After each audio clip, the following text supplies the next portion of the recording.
राजकोट फिर से आए और राजकोट फिर से आए। विरोध करने वाले हमारे बहुत सज्जन लोग।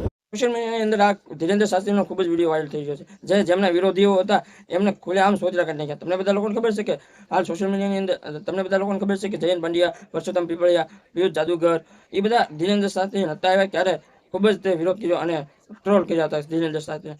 એક બાપુ પણ હતા એ પણ એવું કહેતા હતા કે ધર્મના નામે તમે અંધશ્રદ્ધા ફેલાવો છો, એવી પરચી બચી હોય એવી હાવ ખોટી છે એવું પણ કહી છે. હાલ બીજો એ બાપુનો બીજો પણ વિડીયો આવી રહ્યો છે. એ એવું કહે છે જે પહેલાના જમાનામાં જે જાદુગર કરતા એવી રીતે આ પણ કરે છે. આ બાપુનો વિડીયો પણ તમને દેખાડવા હું જઈ રહ્યો છું. એ પહેલા અમારી ચેનલમાં નવા હોય તો લાઈક અને સબસ્ક્રાઈબ ને શેર જરૂર કરી દેજો.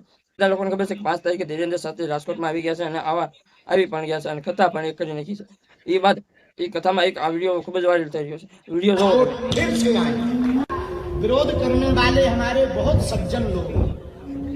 हमें इस बात पर दुख है। તો તમે વિડીયો જોયો થશે તો તમારું શું કહેવું છે કમેન્ટમાં જણાવજો અને અમારી ચેનલમાં નવા હોય તો લાઈક અને સબસ્ક્રાઈબ ને શેર જરૂર કરી દેજો. જય હિન્દ, જય ભારત, જય સિયારામ.